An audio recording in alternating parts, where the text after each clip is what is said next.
Yeah, so in terms of so you drive around the truck obviously, or you were, and you're going to be driving another one. But you do need a truck, right? Not a car. Yeah, for sure. Okay, just checking. Yep. Um, so and I add this to the winter list as well, but we're talking about doing lawn care, right? Focusing on that in the future. And what we could do, we don't have the skill set on board right now, I don't think, but sprinklers. Sprinklers is high charge rate work too, and that would fall in line with everything else. And like we could do installs, like if we install, well, I guess that's still a project, but we could do maintenance of sprinkler systems. And people have heads that get hit and leaky systems. You know, winterizing adds work in the winter, like blowing out the systems. So I don't know if that's in our wheelhouse, but that would fall in line with everything we're doing if we're focusing on lawn care, right? Yeah, so I don't think we, like you said, I don't think we have the skill set or the resources to do installs and maintenance, but we can do blowouts. All you need is a air compressor. You attach it to the tubing or whatever, and you just blow them Yeah. out. It's a real easy But thing to people do. probably, if they're gonna have you blow out their sprinkler system, they're gonna want someone who's gonna be able to like fix leaks and stuff too. You know, they're not gonna have us do the blowout and then call someone else to fix the heads. You know, Mm, um, and like the we could always sub out just the installs or something if we went that route. If people want installs, but it would just fall in line with like I think it pays pretty well the sprinkler stuff. I know it hmm. does. So anyway, Yeah. we'll discuss it in the winter. Just want to toss the idea out there. But we also don't have like an ad trying to find someone to do sprinklers, right? Like a Right. sprinkler Right. tech. Hmm. So we can discuss that down the road. Sure. Do you want that? And I noticed that power bank at the conference. Do you want a power bank? There's one for like $10, the same one I had. What's the power? Oh, that little USB charger you charger. had. Yeah, I think it's Yeah. great. Okay, I'll order you one. Great. Um. All right, we got to go through the off route mosquito and tick. And let's see, we got a couple emails. So let's look at this. All right, so debt wise, nice, right? Finally, Yeah, man. Hell yeah. right? Yeah, we talked about that at lunch. Oh, look, we're right back to where we were July 2nd. But hey, now we just got to keep going forward again, not go this way, right? Yep. So how many weeks did that cost us? We were 18 in July 2nd, and now we're end of September. So that was that 2 months, almost 3 months?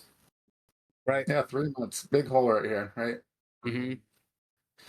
But no, I mean, there's no every week of the spreadsheet we were short and everything, right? So no surprise. Right. So yeah, the account balance. This is where I took that truck. So we kind of cheated here a little bit. 5 grand of it is from that truck payout from the Hmm. insurance. So I took that, but took down the debt. This stayed the same. Paid off the credit card. This is still going up.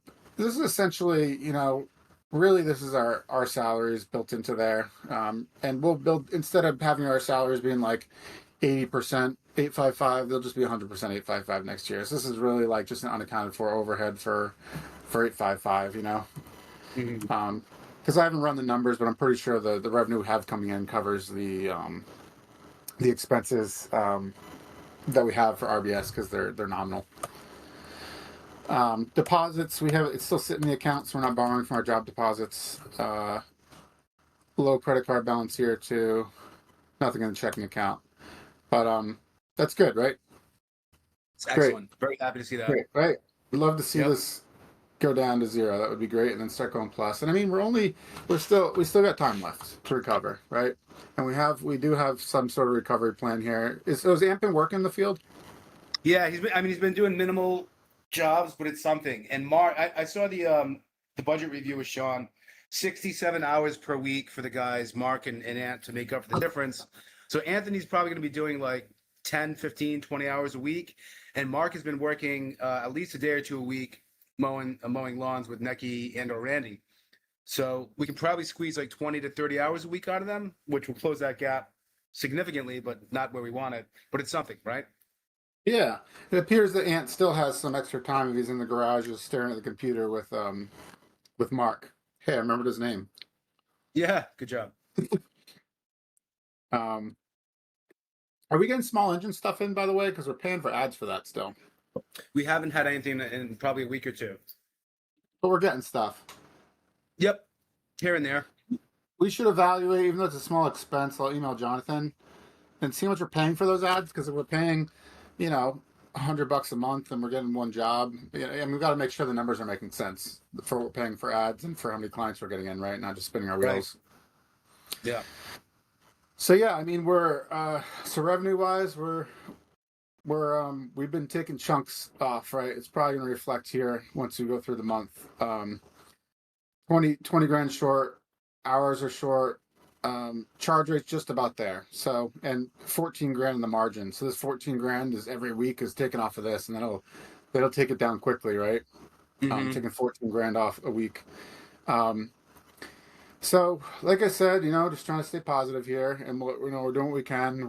We are taking action, right? We're not just watching ourselves sink, right? We're taking corrective measures by trying to take some of the overhead, produce some revenue with it. But also something positive is that next month, if we can keep this rate in the 90s, we're only aiming for 81, and this goal drops too. So we're probably still not going to hit the 2,100 hours next month, but we'll probably get higher here, and we'll be shorter on the gap here. So hopefully we can do some catching up there. And November, I would imagine that we're going to be pretty on point here for fall cleanups. So yeah, we'll see how that goes. So yeah, I mean, production again, this is the same thing every single week lately. We're crushing it. Production's great. I mean, these numbers. Look at these friggin' mowing rates. I reached out a mistake in here. I caught it and fixed it. Maroon wasn't reading right. But I wanted to show you this quickly because this was cool. I'm always in the dispatch. I took the dispatch board and I put it in GBT because normally I was trying to make sure our charge rates are right, and I just asked GBT because it doesn't show the budget charge rate, right? But we're targeting 110. That's where we're supposed to be. So I was like, why? And the unbillable time was down. Wasn't out of line. 31%. It's actually really good. Right. 28%. It's crazy. So anyway, I was like, what's going on here? And I was like, they beat budget hours, and this said 55. And I was like, that can't be right. And Arusha's like, oh, sorry, I applied the discounts to maroon instead of red, so she didn't catch that. But anyway, it's correct now. So yeah, I mean, look at these 81s that was unobtainable earlier, right? Trying to find reasons why it was unobtainable, what's going on. And now these guys are all exceptional, but they've been crushing it every week. These are the highest charge rates we've ever had for mowing. Absolutely. Those are definitely wins, right? Mowing is now profitable. How do you like that? Yeah. Yep. Are these still? How many people are on these crews now? Randy and Necky still mowing alone, and Blue Crew still two-man Hispanic crew. And look at that. They're only working 40 hours. I guarantee you that if there were two guys, it'd just be 60 hours, just have a lower charge rate. It would just be waste. Don't you think? Yeah, sure. Yeah, that's great. And they're only working full time. Right. What if, now we're more vulnerable. That's the problem with one-man crews, right? Like if Necky disappears for any reason, do we have someone who can run this crew? We'd find, Randy would work overtime. Blue Crew would work overtime. Right, because they said they both have capacity. This is That's right. Hispanic crew, so they're happy to work all the hours in the world. So yeah, we could. So I guess in a way we could even just take away a crew and make these even more profitable. But I don't think we should do that. Then we'll be too risky of a situation. We don't want to run just like your time. You don't want to be 100% maximized. We also don't want to keep our crews at max because then there's no room for error. So we have a buffer here. So if there is a problem, we can resurrect it. We can fix it, but if we're running at max capacity, then we're just fucked if anything goes wrong. So I think we're in a good spot there. Well, I suggested, I think a week or two back, consolidating green and maroon crews and just creating two mowing crews and have them mow maybe 5 or 6 days a week as opposed to 4. That would have a bigger charge rate. Would it put us in a vulnerable position? Yeah, it would. That's what I'm saying. I think that we're in a good sweet spot here because we're not maxed out. If we're maxed out, if anything goes wrong, then we're screwed. If all of our guys are working overtime and then some, then we lose a guy, we're gonna end up in a bad situation. Yep. So like an insurance policy, we're making a little bit less of a return on our investment, right? But we have some security there that we have a fallback if something goes wrong. So I think this is okay. I think it's good the way it is. We're splitting it up, right? We got 1 2-man crew and 2 1-man crews. We got some there. So Red Crew, man, our numbers are way back up. This was down to like 8 or something during the summer, during the bad months. A lot of job supplies to support that revenue, which we didn't review actually, but a lot of looks like projects, Sodco and Highland Farms was the majority of it. Diversified isn't honestly all them, but they're getting billed for it. But they still hit 109. So these are the rates we're expecting. These really juicy rates for seeding and stuff, right? Yep. So great. Drag that out as long as we can. How many more weeks of this do you think we got? Of Of the seeding rates? we're booked out next week. Booking out the week of the 6th. So I'd say at least 2 full weeks. Okay, good. If we can drag Yep. some of that into October, it's going to help us beat our October numbers. Yeah, I'm trying to book as far into October as I can right now. Yep. Silver Crew. Yeah, obviously we're like a beating drum with this production. We're just banging shit out. It's just if we threw 2 more crews on here, we'd be hitting our numbers. You know, Yep. but everything production wise is great. Um. So yeah, waste log. Not much happened this week. We had a flat tire. Nothing to do about that, and then a service concern. Yep. So let's jump into this outlier accounts. So what I had to redo, so we've addressed all the mowing ones, but the FERT, because the materials are mixed in, we don't have a good measure on that. We can't really analyze. I had to put in the charge rates, including the supplies, just to give us something to gauge off of, because we have all we have is names, right? And I was like, that's not really helpful. So I asked her to put on a map. She did exactly as I asked. So she labeled the accounts that are way out of the way. So we can use this in conjunction with our spreadsheet. Yeah, that's everything for 855. Cool.